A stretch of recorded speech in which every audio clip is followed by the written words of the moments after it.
Week 11 already somehow nearly in the books. What's going on, NFL fans? This is your All NFL Now Monday Huddle here on the ALLCITY Network. Adam Hoge joined by Zach Berman, who's joining us from Philly today, PHLY. Of course, I'm in Chicago with CHGO. Got a lot to talk about. Zach, thanks for joining the show today. Oh, great to be here. Always love talking NFL, especially on Mondays. Yeah, and there's a lot to talk about. So a lot of good games, a lot of good matchups yesterday, some rivalries, and still a decent game tonight too. And we're going to talk about it all. We have Jesse Holley, who's going to join us, former Cowboy, a little bit later on the show to talk about what's going on tonight between the Cowboys and Texans. We'll also have our guy, RK, Ryan Koenigsberg, join us from DNVR to talk about these Broncos and Bo Nix, which has been a great story this season as well, what Sean Payton's doing. So we got a lot to get to. Appreciate you guys being here on this Monday. We like to start the show, though, by talking about our best and worst from Sunday. Zach, I'll let you have the honors here. What was the best and worst thing you saw yesterday as you enjoyed a Sunday slate of football with the Eagles playing on Thursday? Yeah, the best and worst I saw happen on the same field, and that was the Detroit Lions. What the Detroit and, of course, the worst being the Jacksonville Jaguars. What Detroit was able to do offensively, especially coming off that win over Houston. That wasn't the best game for them offensively, but for them to score on every drive to start the game, 7 straight touchdowns, for Jared Goff to throw the ball all over the place, the most yards in Detroit Lions history, and really coming off the Eagles win on Thursday night when the Eagles advanced to 8-2, threatened the Lions in terms of the division standings the conference standings. For the Lions to play like that and authoritatively show that they're the best team in the NFC, that was a major statement. And then the inverse being Jacksonville, a putrid effort. It came out before the game that Doug Peterson essentially coaching for his job. And for the Jags to look like that, they barely advanced past midfield throughout much of the game. They had nothing. They had no answers defensively, couldn't keep pace offensively at all. And given all that was going on with that team, given the state of that roster, that was an uninspiring performance to say the least. Yeah, I'm a little surprised we haven't had the Doug Peterson fired news this morning so far as we actually move into the afternoon here. All right, I'm going to go a little bit more specific in terms of the best and worst of what I saw yesterday. A game we're not going to spend too much time talking about, but it still definitely needs to be shouted out. How about Taysom Hill? 138 rushing yards, 3 touchdowns, and also caught a bunch of passes for 50 receiving yards too. I mean, that's an unbelievable game from Taysom Hill, who seems to have these just random 1 to 2 games every season for feels like a while now. But yeah, watching that yesterday, 138 rushing yards and 3 touchdowns, just taking over what was a close game against the Browns for a while. The Saints are now 2-0 under interim head coach Darren Rizzi and moved to 4-7. And then my worst was a very specific moment, but it was an interesting move by Mike Tomlin at the end of the game to bring in Justin Fields to help run out the clock, with Russell Wilson, playing pretty much the whole game. He's been the starter now for a while, been playing pretty well, but they bring in Fields basically to do what he does best, run the ball. That's not my worst. That actually paid off. but Justin Fields slid before he got the first down. He slid a yard before the first down, and it nearly cost them. Luckily, they were still able to get it, and the Steelers held on for an 18-16 win over their division rival, the Baltimore Ravens. All 18 points from the Steelers coming on Chris Boswell field goals yesterday. But I couldn't help but laugh at that a little bit. Good move, paid off, slid before the first down. And knowing Justin Fields the way you do, did that surprise you? Do you think the lack of situational awareness there was an outlier, or is that part of the way he plays? No, I think that's part of the way he plays. I don't think that was like consistently a problem, but there were definitely, in fact, one thing he did improve, because I think early on in his career, he would always fail to, he'd run and he'd get to that first down marker and he wouldn't always stick the ball out to get the first down. And then he did improve that. But, obviously with the way the rules are now, the quarterback sliding, they take you back to the point you start sliding. Yeah. So if you're going to slide, and by the way, his slides were always something I was always on because he never protected himself well when he slid. This was not a situation though where he took a hit. He just slid too early. So nearly cost him. And it's like, if that's what they're putting you in the game for, make sure you get the first down. Just thought that was interesting. Hey, Zach, I want to get your reaction, too, off the top of the show to sort of the news of the morning. And that was Daniel Jones getting benched in New York, division that you cover in the NFC East. I don't think anybody was really surprised by this, but boy, it's a messy situation up there right now. Yeah, not surprised by the news. Frankly, this is an organizational failure by the Giants. I think this goes back to the 2022 season where I think they overreacted to or overinflated his performance, rather. I mean, he was solid but not spectacular. I didn't think he did enough there to definitively earn the starting job. For them to give him the contract extension, essentially tying themselves into him for 2 additional seasons, at least 2 additional seasons. I thought that was a mistake at the time. You saw that they franchise tagged Saquon Barkley and gave Jones the extension. I would have tried to do the inverse there, or the opposite there. I would have tried to extend Saquon in their situation, tag Daniel Jones to try to buy one more year of Daniel Jones. He got hurt last year. And really, you think about the way teams approach the quarterback situation. They had 2 years here to address quarterback, and instead they were attached to an idea of Daniel Jones from a 15 touchdown, 7 interception season in 2022. He was 9-6-1 as a starter that year. So I think this mistake goes back to 2022 and not necessarily just the way Jones played this year. Yeah, 100%. We're in agreement there. I mean, the extension never made sense to me. I realized it was a tough situation because today's NFL, you want to pay the quarterback, you don't want to pay the running back. But in this specific case, we're talking about a special running back in Saquon Barkley.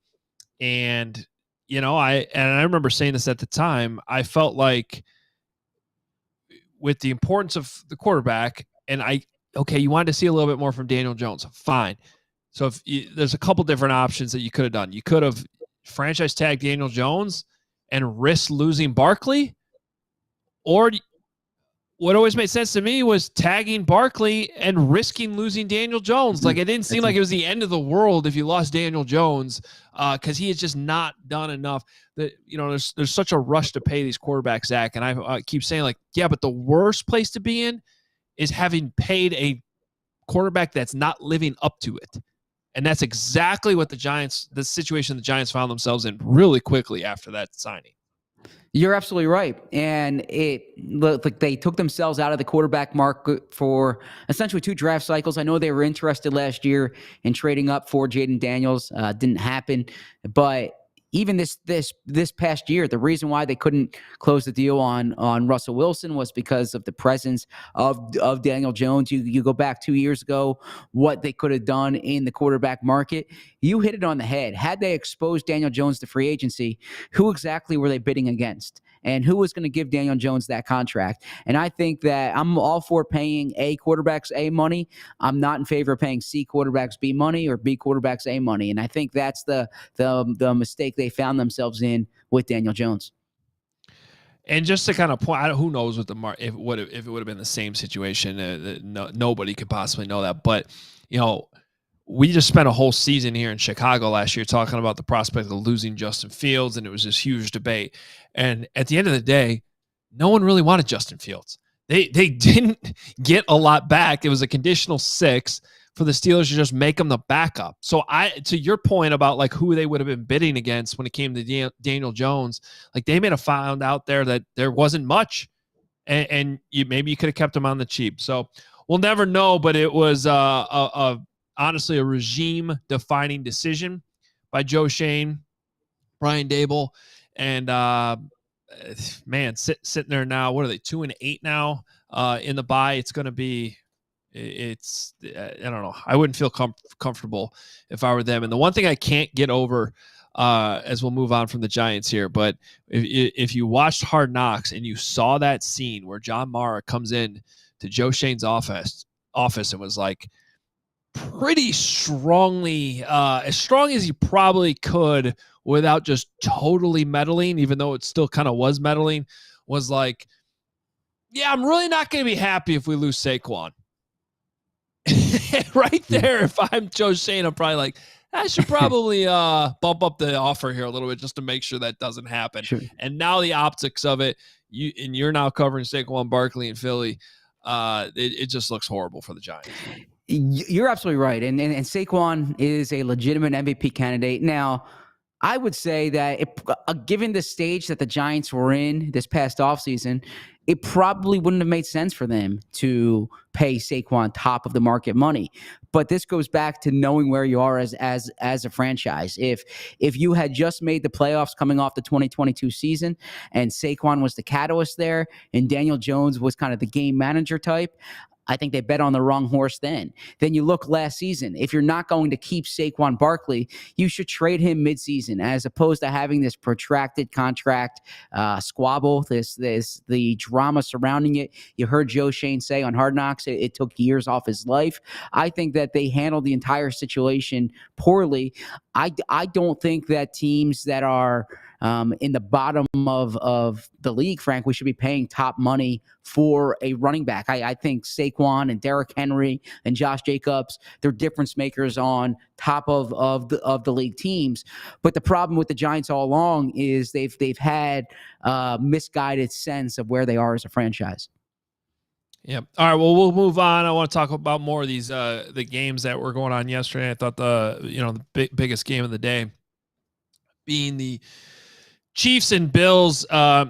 Zach, I was kind of I understood why a lot of people thought that this would be the week that the Chiefs' undefeated run came to an end. It made a lot of sense with the way the Bills were playing.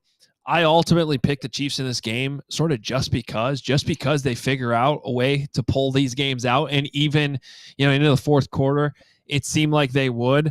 But at the end of the day, Josh Allen was just too good. It took over a big rushing touchdown to end the game. Holmes kind of continued some of his struggles, especially in the first quarter. He threw an interception on the second play of the game in this one. So, credit to Josh Allen. I think credit to this Bills team, which has now won 6 games in a row. It seemed like they lost a lot in the offseason. They kind of had to reset their roster a little bit. But at the same time, I think they felt like a lot of what they were doing was sort of addition by subtraction. And that led to a little bit of a slow start to start the year. But they brought in reinforcements at the wide receiver position. They put together 6 wins in a row. And now my question to you is, I mean, if they had lost this game yesterday, I think having any chance of getting the one seed would have been out the window, but they win it. And now they're right there within reach. Do you think that there is a world in which the Bills can get the 1 seed in the AFC? It's certainly conceivable. Now, that Bills schedule includes the 49ers. It includes the Lions. It includes the Rams. So there are games on there where it's potential stumbling blocks, particularly, obviously, the Lions. And they need to pick up a game on the Chiefs. Now, that said, the Chiefs have been narrowly getting by some of these games, and they still have the Chargers, the Texans, the Steelers, the Broncos.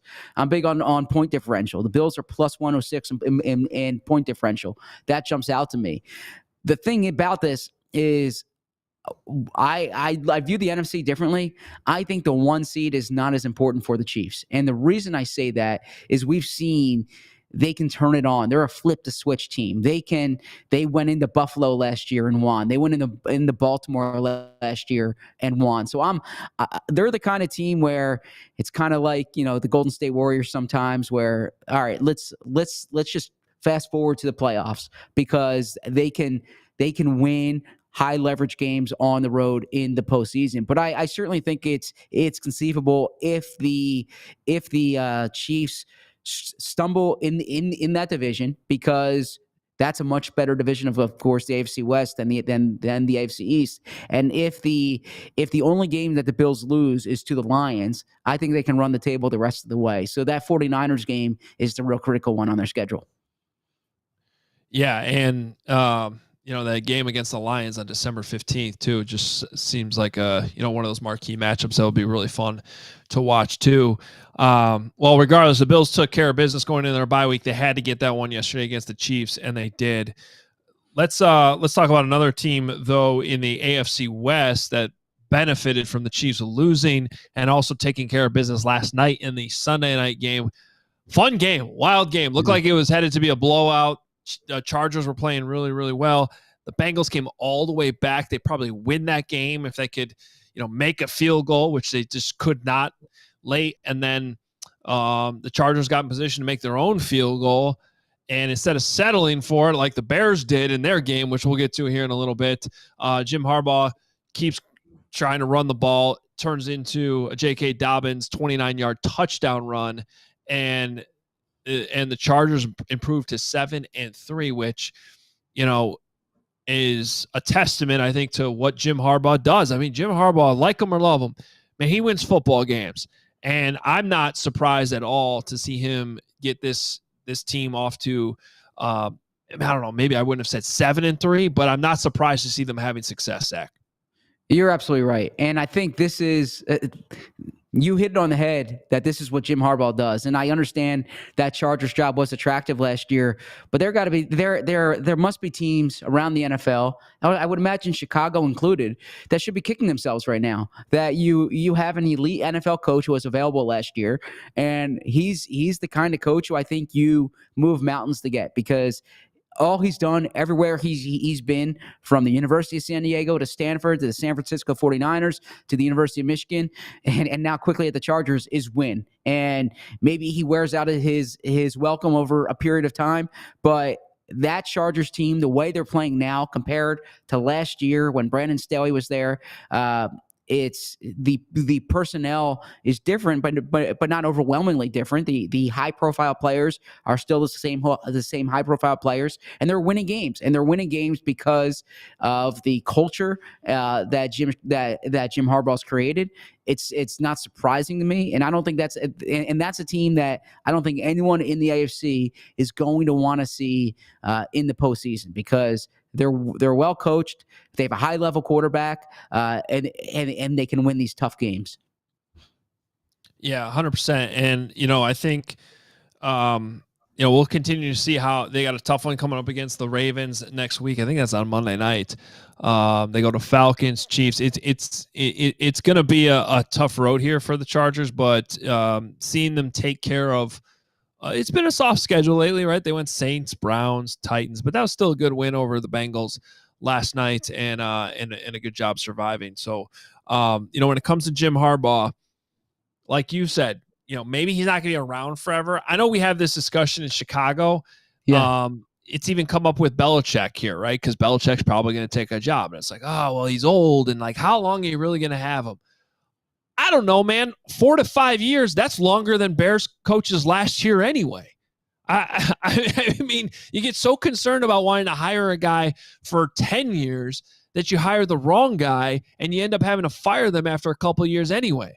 And it seems to be the same road the Bears are down now. So when it came to Harbaugh, I'll take 4 good years of Jim Harbaugh. I'll take 4 good years of Bill Belichick. I'd rather have a guy that I know can coach, even if it's going to be for a short amount of time. The way things are going here in Chicago, Zach, it's still probably going to be more time than whatever the next coach is they have to hire and fire. Is it revisionist history to say this is something that the Bears should have looked at last year, given the fact that you have someone who knows Chicago. He won in Chicago as a player. He knows the Midwest. You had the number 1 pick in the draft, so it's a situation where there's already a sense of renewal. I understand there was a little momentum at the end of last year with Eberflus, but is it revisionist history to say when a coaching candidate like Jim Harbaugh's out there and you have the number 1 pick, they should have explored it more? Well, it's not revisionist history because it's what everyone here was talking about at the time. Like, there were a lot of people, and it was not a black and white, like cut and dry, obvious move to make because, the Eberflus thing, they did finish, like they were making progress at the end of last season, but so many people, we talked about it on our show, CHGO Bears, almost daily. Like, the Bears keep getting stuck in this cycle where they're not all aligned from top to bottom down to the quarterback, and they were going to have a new quarterback, and everybody knew that, and yet the whole thing was going to be backwards again. And that's where they find themselves now is what it looks like. And this is where we can kind of transition this conversation to the Bears because, for one, to kind of wrap up the Harbaugh thing, everybody kind of looks at it now, Zach, like, well, it was never going to work. The Bears were never going to hire like an alpha type like that. And even Jim Harbaugh probably wanted a veteran quarterback more than he wanted to start over with Caleb Williams.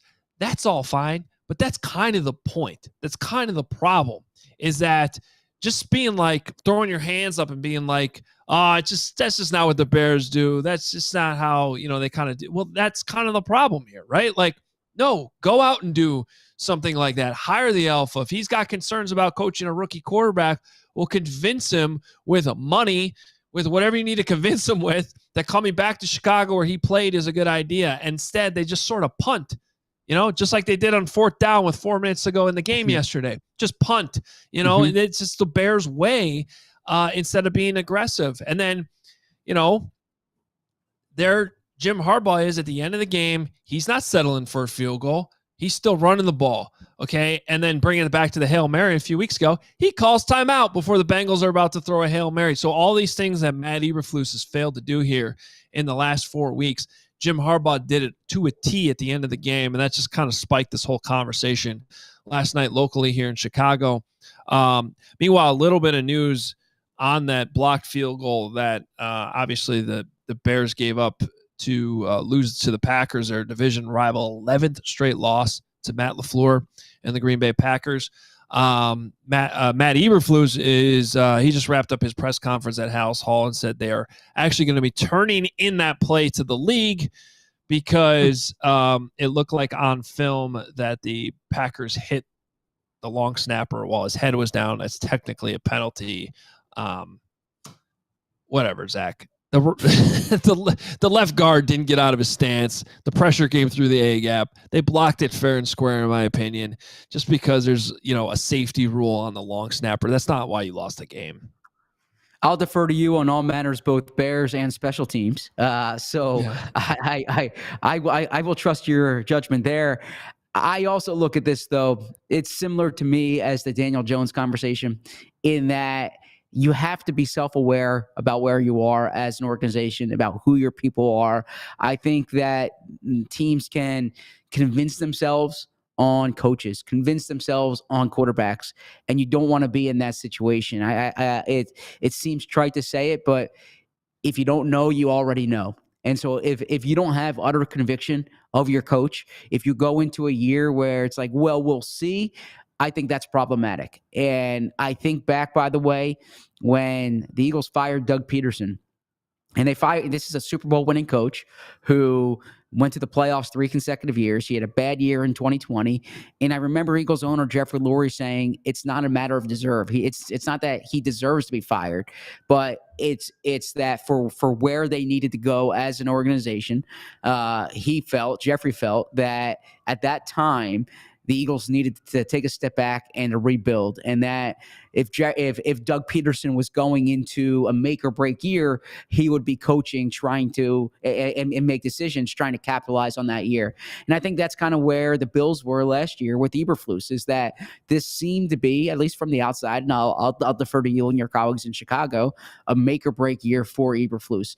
And I think when you're in that situation, it just made sense for me to click the reset button. We're bringing in a new offensive coordinator, to have the complete alignment from the top down, not to have a situation where Matt Eberflus needed to win to keep his job, but to have a coach, a coordinator, and a quarterback, and a front office in alignment altogether. And I think that whether that would have been making more of an institutional commitment to hiring Cliff Kingsbury as the OC, or bringing in a new head coach altogether, I think the Bears mismanaged that situation because they had a chance to start anew. Well, and that's the difference between what good franchises do and bad franchises, because I remember when the Eagles made that move being kind of surprised, from the outside. It seemed like it was a little reactionary to, one bad year. Well, in reality, as you just explained very well, Zach, they were getting out ahead of it. They were getting a year ahead, maybe, than what the Bears do, which is always they make moves too late. Like even firing Shane Waldron was a week too late, because if they had done it a week before, everything you saw offensively that started to work yesterday with Thomas Brown, the new OC, Caleb Williams, that's the silver lining. Yesterday, as bad of a loss as it is, Caleb played a lot better. He looked great. Honestly, he's probably the best player on the field. But all that could have been a week ago, and you would have probably easily beaten a bad Patriots team. Instead, you scored 3 points and got embarrassed. So everything was a week late. Everything's a year late. Like it always, they did this in 2021 when they decided to bring Ryan Pace and Matt Nagy back for one more year. And it was a disaster. And it was the same thing. They let them go trade up for a quarterback in the draft, even though they were basically in a lame duck situation. So this is just what the Bears do. They're always too late. It appears that they are again here, and all everybody's doing is kind of crossing their fingers and hoping that this Caleb Williams thing, that he's the savior, because in this league, if you have a quarterback, it can work out. Now, quickly, before we bring in Arcade to talk about Bo Nix, I want to stay in the NFC North real quick because this has to do with the Eagles too. The Detroit Lions are rolling right now. Everybody else in this division won yesterday. The Vikings won. Obviously, the Packers beat the Bears, so they won. With the Lions rolling, though, my question to you is, with where the Eagles are at and getting their win over the Commanders on Thursday, how do you see the top of this NFC playing out the rest of the way? The fascinating part to me is, unlike the AFC, I think the number one seed matters so much more here. And the reason I say that, and you can attest to it, is Detroit is built to be in a dome. They play 14 of their 17 games this year in a dome. They're such an outstanding team, but that's a place. So if you're the Eagles, you don't want to have to travel to Detroit in late January in a raucous Ford Field. The inverse, though, is that if the Eagles were to get the number one seed, I think they would have a major advantage bringing Jared Goff and Detroit into Philly into late January, outside in a tough environment. So I think that this is going to be a race down to the wire. I think the Lions are the better team. I think I think you're seeing the benefit of continuity with that coaching staff, the synergy that Jared Goff has with him.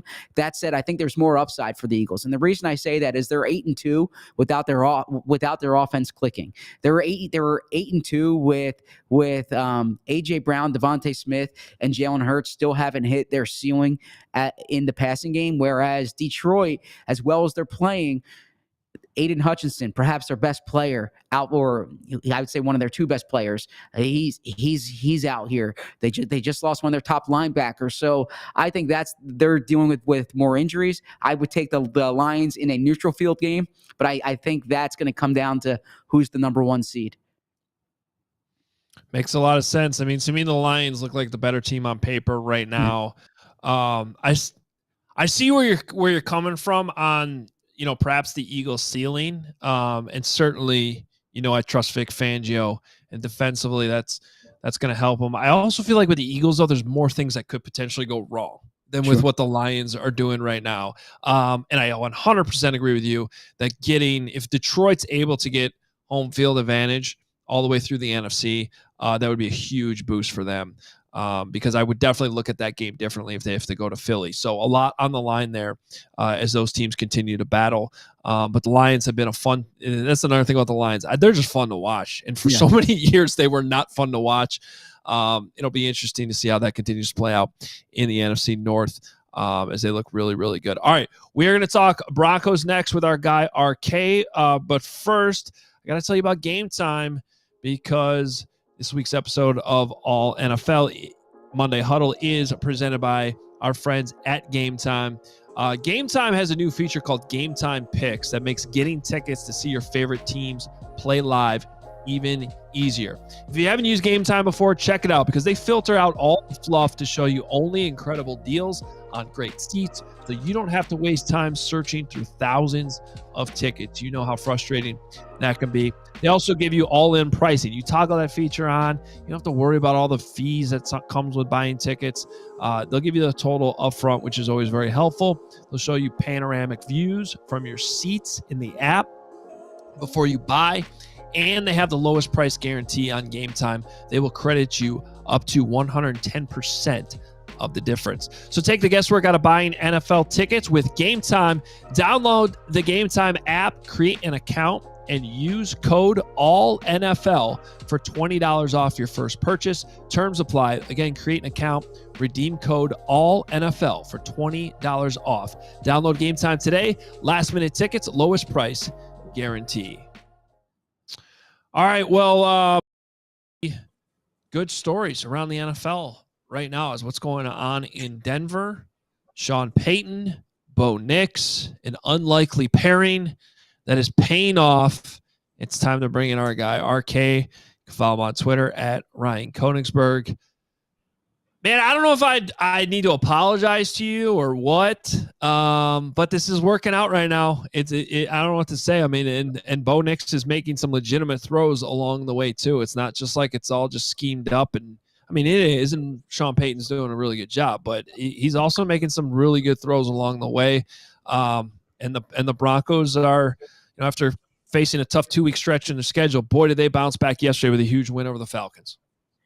Yeah, I heard you guys wanted to talk about the future NFL Offensive Rookie of the Year, so here I am to talk about Bo Nix.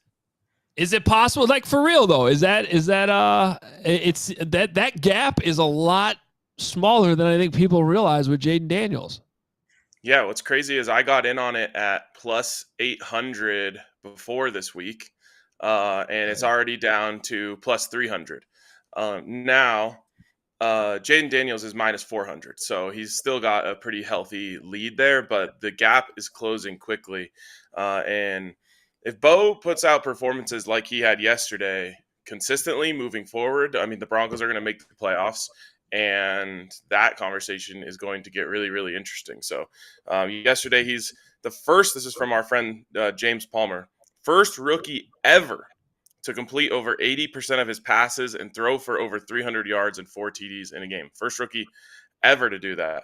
It was his fourth game with 70% completion or better, 2 pass touchdowns, and 0 interceptions this season, which is most ever by a rookie, tied for with Dak Prescott. And it's just remarkable to see the progression that he's made. That's what I tweeted during the game, is like, these narratives and these awards usually get decided early because people decide who they're going to watch and who they're not going to. And if you just watched Bo Nix the first 2 weeks of the season, you'd say, okay, well, I don't need to watch him anymore. But the progression that he's made from then to now is really, really rare and special. And I think not enough credit probably is being given to Sean Payton for that. He is doing just a world-class job of getting Bo prepared and getting him ready. And that game plan yesterday was just off the charts good. I usually talk about how, you guys have heard of the, whatever you want to call it, the 60-20-20 rule. It's like 60% of games are going to be close, 20 or you're going to play above what you're capable of, 20% you're going to play below what you're capable of. And that was very clearly a high 20% game. And that usually has to do with the game plan. And I mean, it felt like every single button Sean Payton pressed in that game hit perfectly. And it's rare that you see that, just one after another, dialing up plays. And then even in the times when he didn't dial it up great, Bo was able to make a play. And I mean, if you were to watch week 1 or week 2 tape and then compare it to what Bo Nix did yesterday, you would think one of those was from a guy 10 years ago, and one was, at towards the end of his career when he was completely locked in. For them to be able to develop him that quickly and that aggressively in just, 8 weeks time really is just unbelievable to watch. So let's build on that, because I saw that game against the Jets when he was 12 of 25 for 60 yards. And I remember thinking, oh man, they bet on the wrong horse here. No pun intended, right? And the interesting thing too is the whole thing with Bo Nix is he was supposed to be more pro ready. He was a 24-year-old, 5-year guy in college, right? What have they done, whether it's behind the scenes or with the game plan, to get him from where he was week 4 to where he is now, where he's playing better than any rookie quarterback in the NFL? I mean, a lot of it is giving him easy stuff and giving him kind of confidence builders. But I think that also just goes to his confidence going up. The throw that he made to Devon Vele in up the middle of the field on a post, over the linebacker in front of the safety, it was just like, no one knew he was capable of making that throw earlier in the season because he didn't have the confidence to make it.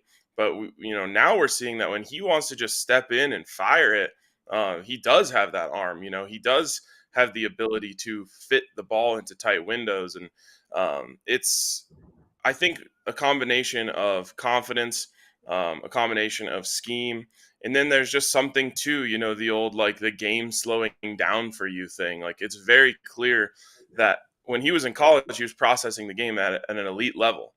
Then you get to the NFL and it's just like you're in a whole new world.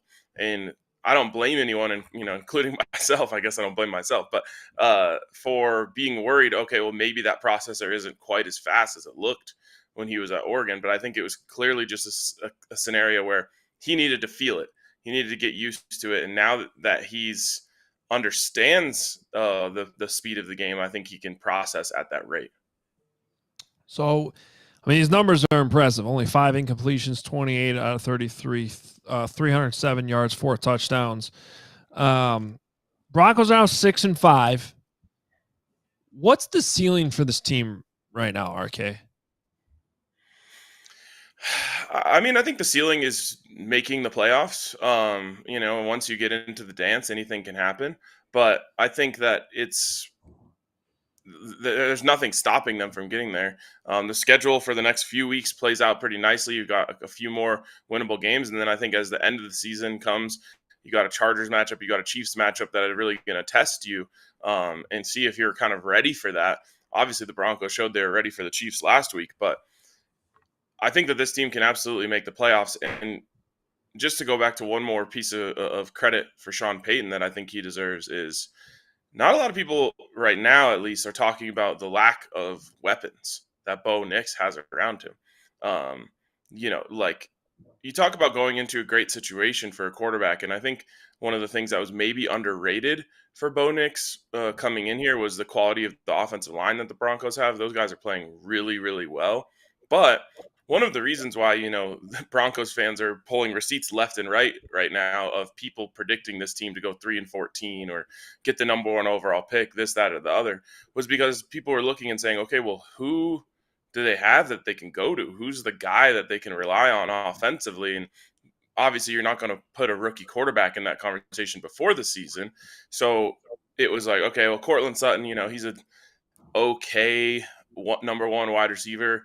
What else do they have on offense? It's not like anyone feared Javonte Williams or Jaleel McLaughlin or, no one even knew who Devon Vele is, rightfully so. So it's like the scheme and just the job that Sean Payton has done to get them in good situations without having, their Jamar Chase or Justin Jefferson, who you can just say, yeah, we know in a moment you can go to this guy anytime you want. It's crazy. It's honestly like crazy even for me to see the way that that Sean Payton has these guys looking like, world beaters in a game like yesterday. And then on the other side of the ball too, outside of that Ravens game, you look at these past 4 weeks, Falcons scored 6 points, Chiefs only scored 16 on them, Panthers held to 14 points. What are they doing defensively to help Bo Nix? Yeah, I mean, great point in terms of talking about their ceiling, because this defense feels like they can go toe-to-toe with anyone right now. I think one of the biggest kind of revelations on that side of the ball has been Riley Moss, playing opposite of Pat Surtain. And it's just like, you already know that one side of the field is going to be completely locked down with number 2 out there. In his career to this point, the Broncos haven't necessarily had a guy on the other side who can lock up as well. And Riley Moss, kind of out of nowhere, comes in and is playing really, really good at cornerback 2. And then, of course, once you get that going, then all of the other stuff lines up. And Vance Joseph has been incredibly aggressive, blitzing on pass downs this year. And you can only really get away with that if those guys are covering out there. So those guys are doing a great job in coverage. And then, across the board, but I think most impressively, Nick Benito, who has a really, really, really fast first step. When you put him in speed rushing situations, he's just been teeing off. So it's, to me, it starts with that coverage, and then Vance Joseph trusting that coverage to be really, really aggressive, and it's making life a living hell. And then, of course, they're also just stopping the run. The Bijan Robinson couldn't get anything out there. So all of that adds up to some fun defense. Can you, I guess, just to make myself feel worse and everybody in Chicago, explain what ownership change and investing in a proven head coach can possibly do for a franchise? Well, I'll start by saying we loved the former owners, and especially Pat Bowlen before he passed away. It was that, but the Broncos were in like a weird middle ground there for a while, where it was the team was in the hands of the trust, and so you don't really realize how much money helps a franchise, especially because the average person does, well, there's a salary cap, how much can it really help you, until you're in the situation of the Broncos where your owner is like 4 times richer than the next richest owner in the league, and it's just like they came in here and we're just like, we want to win.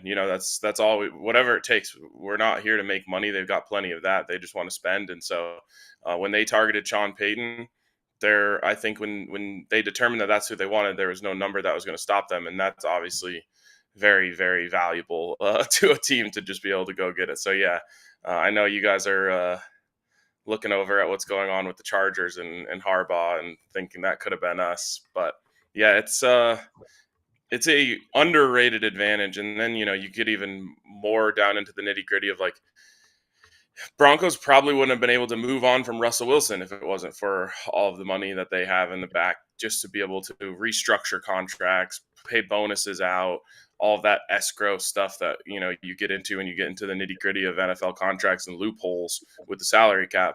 Broncos probably wouldn't have been able to do that if they didn't have, unlimited resources on that side. So it's been nice. Can I give you one more observation that I don't know if it has to do with that or not? I'm assuming it does. The field looks incredible. Like I thought I was watching the Rose Bowl yesterday. Like for real. Like is that has to be related, right? Like just in terms of just investing in things that make sense. It sounds so simple, but fix your field. I'm going to clip this and send it to the Broncos because they will be so happy that you said that. Yeah, I mean that is part of it. Last season, going into week 18, the Broncos field was in bad condition, and the ownership went and spent whatever ridiculous amount of money it is, like $300,000 or something, to replace the field just for one game because they knew they would have to replace it again before this season. But they when people look out there at the field, when they're watching the Denver Broncos play, they want them to say, man, this looks like the Rose Bowl, like you just did. So, yes, that also plays a role. That's going to make some people happy in the Broncos organization. All right. Well, good stuff, RK. We always love having you on. It's been honestly fun watching that Broncos team play right now. We'll see if they can keep it going, man. Appreciate it. All right. Good to talk to you, fellas. All right. One team who will make changes inside their stadium to benefit to another that refuses to put up curtains and drops touchdowns in the end zone because the sun's shining. Jesse Holley joins us now with the Cowboys set to play the Texans. Won't have to worry about it tonight. It's a night game, so there will be no sun. But boy, do the Cowboys, Jesse, need to get back on track. And I don't know how much of a rivalry this is with the Texans, being they're not in the same conference, but I'll set the scene for this game tonight for us.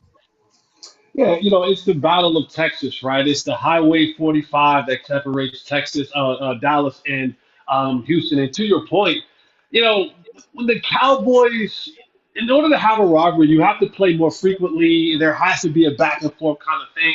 This is just more bragging rights, right? The people in Houston who, we dubbed the name, the armpit. This is all about bragging rights right here, and the Cowboys aren't sitting in a pretty position right now to be able to feel like they're going to be able to be on the winning side of the bragging rights of this game.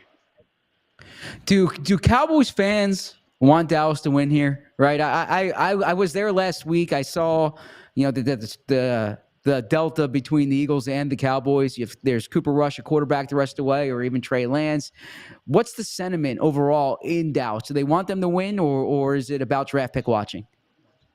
You have a contingency of people who are looking at the draft pick possibilities, but then you have a large majority of the fans that, man, we've lost 4 games in a row. Like, people want to cheer for their football team. People want something to go to work the next day and be happy about, or to get into their group chats or get on social media. So for sure, Cowboy fans want their team to win, but you have a small little contingency of people that was like, no, right now we're at the number 9 draft pick. Let's see if we can get to the top 5 thing. Let's take my co-host, my co-host, the host of our show, Jeff Kavanaugh. He looks at this and he's like, he's like this. I'm Captain Tate, reporting ready for duty, sir. So he wants them to lose because he wants a high draft pick. I'm a former player, so there's nothing in me that ever wants to lose. And I know there's a bunch of guys on that football team who want to win football games. So, kind of setting this up for tonight with Dak Prescott being out. Help me out with the quarterback situation here a little bit. You got Cooper Rush, who's been there. They're obviously playing him, but I mean, Trey Lance. It feels like whatever might be left in Trey Lance, you'd want to figure that out at some point. Where do you stand on the quarterback situation? I always laugh when it comes to Trey Lance. Now, don't get me wrong. Cooper Rush is Cooper Rush, and he's a backup for a reason. And you ask any NFL owner or head coach, if you get to your backup, you're pretty much screwed. But I don't understand the fixation with Trey Lance. We've seen what he has. We've seen it in preseason. We've seen it when he was playing with San Francisco. We've seen it when he got in the game against the Cowboys.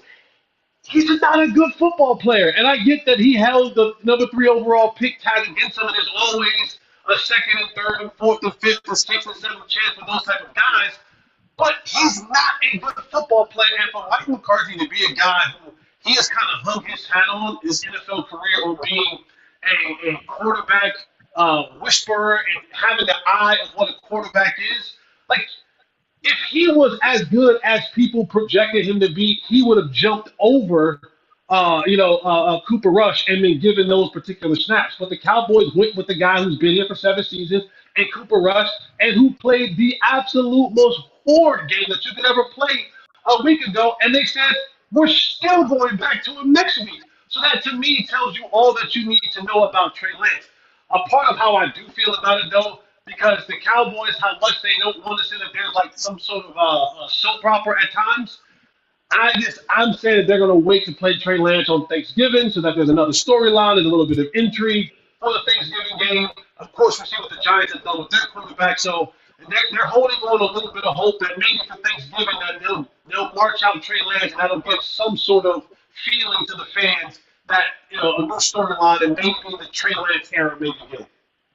Now, typically when if there's a backup quarterback, you can hang your hat on the running game. They don't run the ball particularly well. You can hang your hat on the defense. They're struggling on defense. What is the recipe right now for Dallas? Brandon Aubrey. I mean, Brandon Aubrey. I think there's, of course, Brandon Aubrey's been a bright spot, and I know that's laughable. That's the first thing out of my mouth, right? It's the kicker. Most people won't say the kicker is the bright spot of their football team, but you get Micah Parsons back, and with Houston, their offensive line hasn't been that very good this season. So maybe Micah Parsons be able to create some havoc off the edge. But I will say, if you're looking for something to kind of hold on to right now and maybe the future, it's Demarion Overshown. This kid has found himself in conversations of being a really good football player. I had an interesting moment with Demarion Overshown in the lunchroom a couple of days ago. I do some work over in the Cowboys building as well. And I have been saying for weeks now that Demarion Overshown loved the aggressiveness, loved the speed, loved the intensity, loved the veracity. Just break down, young fella. Just break down, see what you're hitting, make the tackle, right? He had the moment, the folly last week where he misses Saquon and knocks over Eric Kendricks, and then he has Jalen Hurts dead to rights for a sack. Doesn't see what he's hitting, doesn't break down. Jalen Hurts sidesteps and throws the touchdown pass in the second half of that game. So as I'm standing in the lunchroom at the Star getting my lunch, up behind me I hear a voice that goes, "You're right. I need to break down." And I turn around and I look, and it's Demarion Overshown.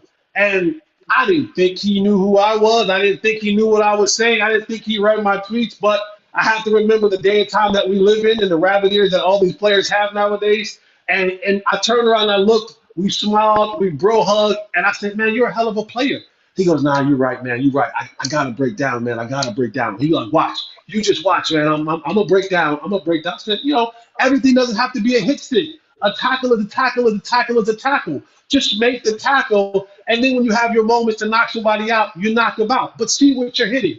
He's like, "You're right, you're right, you're right, big bro, you're right, big bro." And like I said, he walked off smiling, I walked off smiling with my chicken wings and pizza, and we had a great day. That's a great story. I love hearing interactions like that, and it doesn't always have to be, personal. Everyone getting upset. Yeah, that was good stuff. All right, man. Jesse, we'll be watching tonight. We'll see if the Cowboys can hang in there and squeak out a win. The Texans got to have it. So we'll be watching. We got DLLS tonight, and we'll be following you on Twitter too at Mr. Fourth and Long. Appreciate it, man. Thank you, guys, man. Have a good one. All right, there he is, Jesse Holley from DLLS. Zach, we'll wrap up here. I know you got your PHLY Eagles show coming up in about 8 minutes. So everybody watching in Philly that wants to just slide on over there and watch that show. Same thing going on in Chicago for our Bears fans. We got CHGO Bears coming up in a few minutes as well. So make sure you are checking those out. Any final thoughts, though, as we wrap up week 11, or any thoughts on the game tonight? Yeah, the game tonight, I mean, I give Houston the clear advantage. I think that Dallas, given the state of that roster, could certainly benefit from a higher draft pick and higher draft picks overall. They're a team that tends to draft well. They shouldn't have made that trade for Mingo a few weeks ago.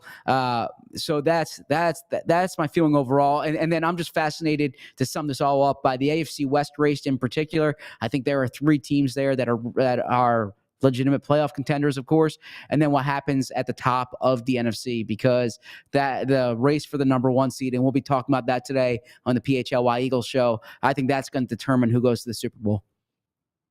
Absolutely. And I was looking at it when RK was on with us too. There's kind of to me, a significant separation on the AFC side in terms of the last playoff spot. Like Denver's in there right now as the 7th seed. Indy's 5 and 6, but I don't know. I don't really take them that seriously. Miami's interesting now that they got Tua back, and certainly that offense looks to be back. They're 4 and 6, so I don't think we can quite rule them out. And as much as the Bengals still seem like they're battling and are tough out every single week, they're 4 and 7. So at some point, that's going to be tough. And then the list ends there because the next team is the Jets, and the Jets are horrible. And nothing's going right with Aaron Rodgers. So the door to me is open for the Broncos to be the 7th seed and get in there. So we'll have to continue to watch that one pretty closely. I, like you, am very intrigued in this Lions and Eagles battle in the NFC. We'll see how that plays out as well. And appreciate everybody watching this week. Week 11 it's always fun how fast the season goes by, and we're still getting into the best part of it too. That's the best thing. We're getting to Thanksgiving, holidays, a lot of good games, and the competition ramps up a little bit as well. You can watch Zach on PHLY. Again, their show's coming up here in a few minutes. You can follow him on Twitter at ZBerm, and he does a great job with everything he writes, which you should be reading allphly.com as well. Zach, appreciate it this week, man. And enjoy the show, enjoy the week. For everyone else, we'll be back next Monday as well. Bo Brack will be joining me next week, as we will already be deep into week 12, and we'll recap everything next Monday, as we always do here on the All NFL Monday Huddle. We all silly like the mayor.